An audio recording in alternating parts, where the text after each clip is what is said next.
उत्तानपाद की दो रानियां हैं और दो रानियां कौन कौन है? एक का नाम है सुरुचि, बड़े ध्यान से सुनिएगा। एक का नाम है सुरुचि और एक का नाम है सुनीति। दो रानियां हैं उत्तानपाद की, दोनों पत्नियां हैं। पहले महाराज सुनीति से विवाह किया, बहुत प्रेम करते थे सुनीति से, और फिर महाराज ने सुरुचि से विवाह कर लिया। तो फिर सुरुचि से प्रेम करने लगे, सुनीति को बाहर कर दिया। और सुरुचि के जो पुत्र हैं उनका नाम है उत्तम। सुरुचि के जो पुत्र हैं उनका नाम है उत्तम, और सुनीति के जो पुत्र हैं उनका नाम है ध्रुव। सुनीति के पुत्र का नाम क्या है? ध्रुव। ये हमारा जो शरीर है ये उत्तानपाद है, और हमारी भी दो पत्नियां हैं। और कैसे है हमारी दो पत्नियां?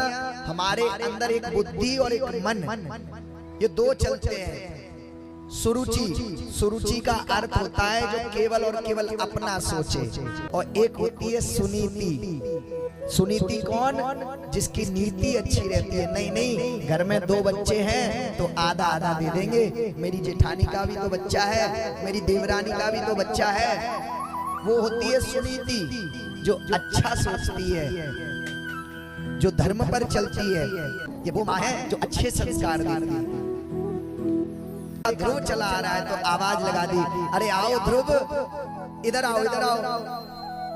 पिता का प्रेम पुत्र को बुला लिया, और एक तरफ बैठे हुए थे उत्तम जो सुरुचि के पुत्र थे, और एक तरफ उन्होंने ध्रुव को बुला करके जैसे ही बिठाना चाहा तो सुरुचि ने हाथ पकड़ करके उतार दिया गोद से और खींच करके गाल पे चाटा रख दिया। सुरुचि ने ध्रुव को खींच लिया है उत्तानपाद की गोद से और चाटा रख दिया गाल पर। जैसे चाटा मारा ध्रुव रोने लगे। ध्रुव रोने लगे और ध्रुव रोते रोते पूछते हैं, छोटी मासी, छोटी माँ, आपने मारा क्यों मुझे? आपने क्यों मारा मुझे? तो सुरुचि ने कहा, अगर तुम्हें पिता की गोद में बैठना है, तुम्हें पिता का प्रेम पाना है, तो मेरी कोख से जन्म लेकर के आओ। मेरी कोख से जन्म लो, तब तुम्हें पिता की गोद मिलेगी। तुम सुनीति के पुत्र हो, और सुनीति को अब महल से बाहर निकाल दिया गया है, इसलिए तुम पिता की गोद के हकदार नहीं हो। पिता की गोद का हकदार मेरा पुत्र उत्तम है, और तुम्हें गोद चाहिए पिता की, तो मेरी कोख से जन्म ले लो। ध्रुव ऐसा बालक था कि घर में झगड़ा भी नहीं करवाता था कभी, लेकिन ध्रुव के गाल पर चांटा पड़ गया, लेकिन बताया नहीं माँ को जाकर के कि माँ, मुझे मासी ने मारा है, मुझे छोटी माँ ने मारा है, मुझे नहीं बताया जाकर के। बस एक कोने में जाकर के रोने लगा। रो रहा है ध्रुव, रोता जा रहा है, रोता जा रहा है। एक दासी रहती थी, उस दासी ने देखा कि सुरुचि ने आज सुनीति बहन के पुत्र को चाटा मार दिया है, तो जाकर के उस दासी ने सुनीति से कह दिया, रानी, आज तेरे पुत्र को सुरुचि ने चाटा मार दिया है, और उतार दिया गोद से, और क्या कहा कि जाओ जाकर के मेरी कोख से जन्म ले, तब तुझे पिता की गोद मिलेगी। बालक खेलता खेलता शाम को घर पहुंचा माँ के पास। माँ, भूख लग रही है, माँ भूख लग रही है। सुनीति ने देखा कि मेरे बालक ने अभी भी मुझसे नहीं कहा कि माँ ने मुझे मारा है, छोटी माँ ने मुझे मारा है, अभी भी नहीं बता रहा। क्यों? क्योंकि ध्रुव इतना समझदार बालक था, नहीं चाहता था कि मेरी माँ कभी द्वेष भावना पैदा करे। लेकिन आज सुनीति जानती है मेरा पुत्र समझदार हो गया है, इसने आकर के शिकायत नहीं करी, शिकायत नहीं की। तो आज माँ सुनीति ने हृदय से लगा लिया ध्रुव को, लाला। और जो गाल इधर देखा तो गाल पर उंगलियां छपी हुई थी, और जो उंगलियों को देखा तो सुनीति ने पूछ लिया, ध्रुव, छोटी माँ ने मारा तुम्हें? छोटी माँ ने हाथ उठाया तुम्हारे ऊपर? तो ध्रुव फूट फूट करके रोने लगा। हाँ माँ, लेकिन कोई बात नहीं, वो भी तो माँ है। हाथ उठा दिया, कोई बात नहीं माँ, मुझे चांटे का दर्द नहीं है, मुझे चांटे का दर्द नहीं है कि मुझे छोटी माँ ने मारा है और मैं चांटे के लिए रो रहा हूँ। मुझे चांटे का इतना दर्द नहीं है माँ, लेकिन मुझे शब्दों का बहुत दर्द है। छोटी माँ ने जो शब्द कहे हैं माँ, वो शब्द बहुत घाव दे रहे हैं। क्या कहा छोटी माँ ने? माँ, छोटी माँ ने कहा था कि अगर पिता की गोद चाहिए तो मेरी कोख से जन्म लो। माँ, ये कोख क्या होती है और कैसे जन्म लिया जाता है? और मुझे भी उनकी कोख से जन्म लेकर के मुझे पिताजी की गोद में बैठना है। माँ, मैं कैसे गोद में बैठूं जाकर के? रोने लगा बालक। और कहते हैं जब बालक रोता है तो माँ उसे चुप कराने के लिए कुछ भी बोल देती है, बातों में अटका लेती है। तो माँ ने आज बहाने बना दिए, ध्रुव रोवे मत लाला, तुझे पता है पिता से भी बड़ी एक गोद होती है, पिता की गोद से बड़ी एक गोद होती है। कौन सी गोद होती है माँ? बोले परम पिता की गोद। अरे तू पिता की गोद के लिए क्यों रो रहा है? तुझे पाना है तो परम पिता की गोद को पा, परम पिता की गोद मांग। और परम पिता की गोद कैसे मिलेगी हम तुझे बताते हैं। परम पिता को पाले, परम पिता भगवान के भजनों से मिलते हैं, परम पिता भक्ति से मिलते हैं। अच्छा माँ, ये रहते कहाँ हैं परम पिता?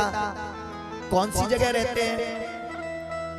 अब माँ ने सोचा कि ध्रुव जिद्दी है, अगर इसे बता दिया कि परमपिता तो भगवान के मंदिरों में जाकर के मिल जाएंगे, कथाओं में जाकर के मिल जाएंगे, तो ये चला जाएगा।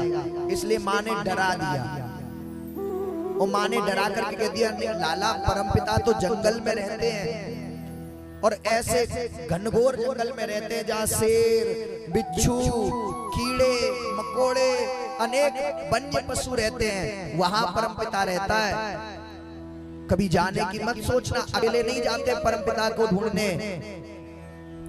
लाला तू भोजन कर और आराम कर। लेकिन ध्रुव के मन में एक लगन लग चुकी है कि अब तो मुझे जाना ही है और परमपिता को पा करके ही रहूंगा। और परमपिता को पाने के लिए एक लगन लगा ली ध्रुव ने कि मैं ढूंढ करके रहूंगा परमपिता को। आज तप का सोच लिया है कि मैं आज जाऊंगा और परमपिता को ढूंढ करके मानूंगा। तो आज ध्रुव का मन करने लगा है कि मैं परमात्मा को पा करके रहूंगा। 5 वर्ष के बालक के मन में ऐसी लगन लग चुकी है कि मैं परमात्मा को पा करके रहूंगा। पर आज ध्रुव माँ से कहता है, माँ मैं खेलने जा रहा हूँ बाहर, और खेलने के बहाने निकल गया,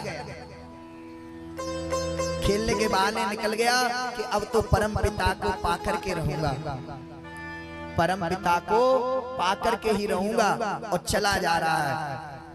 और जब परम पिता को पाने के लिए निकले हैं ध्रुव मधुवन में जाकर के, और ध्रुव जैसे ही मधुवन में पहुंचे हैं तो नारद जी ने देखा छोटा सा बच्चा, छोटा सा बालक है 5 वर्ष का, और बड़ा उसका तेज चमक रहा है मस्तिष्क, क्षत्रिय मालूम पड़ रहा है। जाकर के पूछ लिया, अरे बालक तुम घनघोर जंगल में क्या कर रहे हो वन में?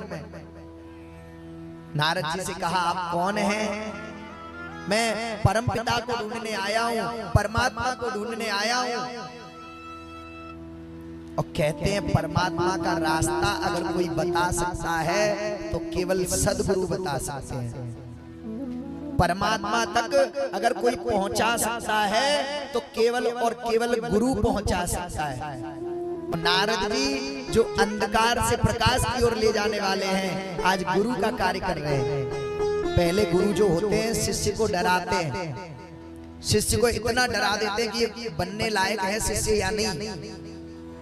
तो नारद जी डराने लगे, पता है तुम्हें ध्रुव इस वन में कितने शेर रहते हैं, इस वन में कितने बिच्छू रहते हैं, इस वन में कितने ये कीट आदि कीटाणु रहते हैं। काट लेंगे तुम्हें, इसलिए तुम छोटे से हो, जाओ घर अपने माँ के पास रहो, खेलो कूदो, तुम्हारी उम्र खेलने कूदने की है, ये भक्ति करने की नहीं है। लेकिन ध्रुव वो बालक है 5 वर्ष का जो लगन लगा करके आया है कि मैं परमात्मा को पाकर के रहूंगा, मैं परम पिता की गोद पाकर के रहूंगा। और आज ध्रुव बोले आपको बताना हो तो बताओ, मैं तो तपस्या करके रहूंगा। तो आज नारद जी ने शिष्य बना लिया है ध्रुव को और कान में एक मंत्र दे दिया, आओ ध्रुव परमात्मा को पाने के लिए मैं आपको एक मंत्र देता हूँ। और कौन सा मंत्र दे दिया? 12 अक्षरों का 12 अक्षरीय मंत्र है जो आज ध्रुव जी को नारद जी ने दे दिया। बोले इस मंत्र का जाप करो, भगवान तुम्हें जल्दी मिल जाएंगे। अब ये 5 वर्ष का बालक इतनी कठोर तपस्या में खड़ा हुआ कि आज सुखदेव जी कह रहे हैं राजन परीक्षित मधुवन में जाकर के ध्रुव जो तपस्या करने बैठा है, तेरा त्रांते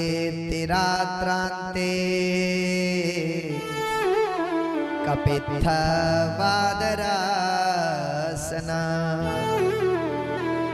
आज 3 महीने ऐसा व्रत कर लिया कि भोजन छोड़ दिया, केवल फल खाता है। और फिर 3 महीने बाद इसने कि नभ में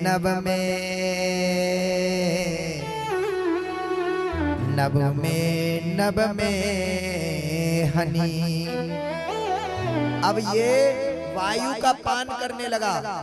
जब 5 महीने व्यतीत हो गए ये केवल हवा पान करने लगा। और हम लोग यहाँ 5 घंटे बैठ रहे हैं। ये 5 वर्ष का बच्चा है, केवल 5 साल का बालक है। और 5 साल का बालक 3 महीने में केवल फल खा करके रह रहा है। और 3 महीने बाद जैसे ही 4-5 महीने हुए, अब इसने फल भी छोड़ दी। फल छोड़ करके अब ये केवल पत्ते खाने लगा। और पत्तों को छोड़ करके अब तो ये केवल हवा का पान करने लगा, वायु का पान कर रहा है, वायु का पान करने लगा। और जैसे 5 महीने पूरे हो चुके, इसने ऐसा प्राणायाम चढ़ाया, दोनों हाथ ऊपर करे और दोनों हाथ ऊपर करके, और अब इसने जो प्राणायाम चढ़ाया, ओम नमो भगवते वासुदेवाय कहते कहते अब तो इसने सांस को भी अंदर रोक लिया। अब तो सांस भी नहीं ले रहा है, मन ही मन बोलता जा रहा है ओम नमो भगवते वासुदेवाय। कई समय हो गया। ध्रुव की जो माँ है सुनीति, वो सुनीति रो रही है कि बालक कहाँ गया, कहाँ गया बालक, बालक मिल ही नहीं रहा है।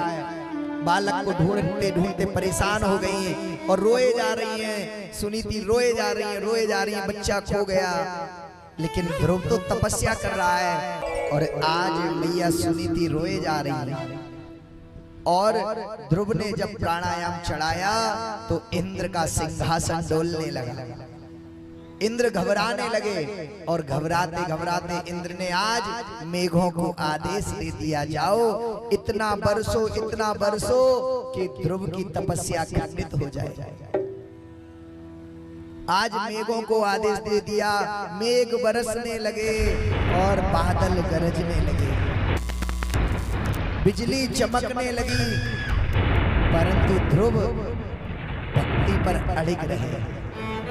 आज जब इंद्र थक गए हैं, 6 महीने जैसे ही पूरे हुए, भगवान वहां पर प्रकट हो गए।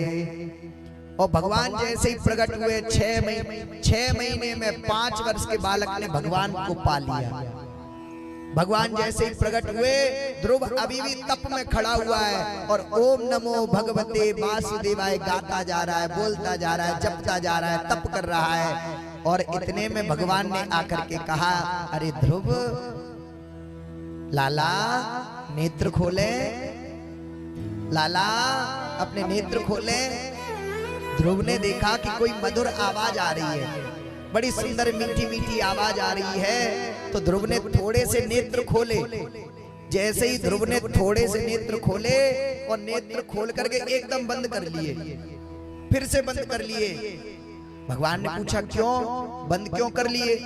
यहाँ सुखदेव जी राजा परीक्षित को कथा सुना रहे हैं। परीक्षित ने पूछ लिया, गुरुदेव जब भगवान के लिए तपस्या कर रहा है तो भगवान को देख करके नेत्र क्यों बंद कर लिए? सुखदेव जी कहते हैं, राजन परीक्षित नेत्र इसलिए बंद कर लिए कि जपश्च परमो गुह्य श्रूयता में नृपात्मज। माँ ने बताया तो था कि परमात्मा मिलेंगे, परंतु ये नहीं बताया कि भगवान दिखते कैसे हैं, भगवान का रूप कैसा है। और ये तो चार चतुर्भुज नारायण बन करके आए, चार चार भुजाएं इनकी, शंख चक्र पद्म गदा हाथ में धारण किए हुए हैं, ये भगवान है। मेरी माँ ने तो कभी बताया ही नहीं कि भगवान ऐसे दिखते हैं। आज जब भगवान को देखने के लिए आज ध्रुव नेत्र बंद कर रहा है कि हमने तो कभी भगवान को देखा ही नहीं, माँ ने कभी बताया ही नहीं कि भगवान दिखते कैसे हैं, भगवान कैसे दिखते हैं। तो आज ध्रुव जब नेत्र बंद करके सोच रहा है, भगवान ने कहा ये ऐसे नहीं सुनेगा। आज अपना शंख लिया और शंख लेकर के ध्रुव के कपोलों से छुआ दिया। कपोल कहते हैं गालों को, जो गाल होते हैं ना कपोल कहा जाता है। आज ध्रुव के कपोलों से जैसे ही भगवान ने अपना शंख छुआया, ध्रुव को वेद वेदांत सब कुछ याद हो गया। और फिर ध्रुव ने नेत्र खोले हैं और नेत्र खोल करके भगवान की बड़ी सुंदर स्तुति की, बड़ी सुंदर स्तुति गाई है ध्रुव ने यहाँ पर। यौनतः बड़ी सुंदर स्तुति गाई है, बड़ी सुंदर श्लोकों में, लेकिन उसमें भी फुल्लेन्दीविन्तु कांतवदनम वरहावतम संप्रिया श्रीवत्सांकमुदार कौस्तुभधरम पीतांबरम सुंदरम। आज ध्रुव ने जब देखा और कहने लगा, मैं किस वाणी से आपकी प्रार्थना करूं गोविंद, मैं किस वाणी से आपका गुणगान गाऊं।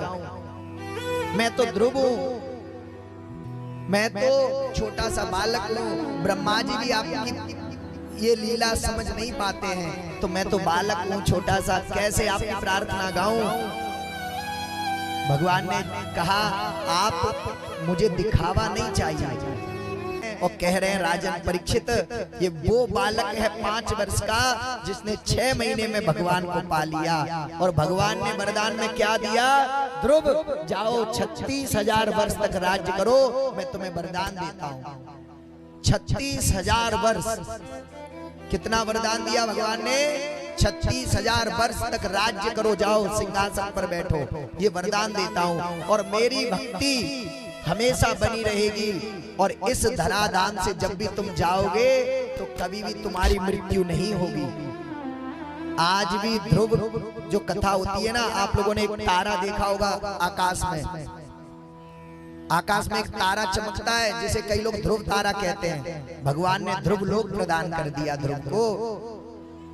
बड़ी सुंदर कथा कि 36,000 वर्ष जब राज्य किया तो आज इनके माता पिता सब दौड़ दौड़ करके आ रहे हैं कि धन्य है मेरा बालक जिसने 5 वर्ष का बालक 6 महीने में भगवान को पा लिया। और आज सुखदेव जी ने राजा परीक्षित को ये कथा सुनाई जिसे ध्रुव चरित्र कहा जाता है। ध्रुव चरित्र जब सब आने लगे, उत्तानपाद सुरुचि सुनीति, नारद जी तो गदगद हो गए, नाचने लगे कि मेरे शिष्य को भगवान ने दर्शन दे दिए, मेरे शिष्य को दर्शन हो गए भगवान के। नारद जी की खुशी का ठिकाना नहीं रहा। एक गुरु के लिए इससे बड़ा क्या होगा कि उसके शिष्य ने 5 वर्ष के शिष्य ने 6 महीने में भगवान को पा लिया। गुरु का सीना चौड़ा हो गया और अंत समय में 36,000 वर्ष राज्य किया। और फिर यक्षों से युद्ध करते करते भगवान प्रकट हुए और कहा, ध्रुव ये क्या कर रहे हो तुम, इन मासूम यक्षों को मार रहे हो। तब ध्रुव ने क्षमा मांगी और उसी समय कहा, अब मैं इस धराधाम पर नहीं रहूंगा। और मृत्यु देवता प्रकट हुए, ध्रुव ने मृत्यु के ऊपर पांव रखा और भगवान के विमान में चढ़ करके ध्रुव लोक चला गया। बोलिए भक्तवत्सल भगवान की जय हो।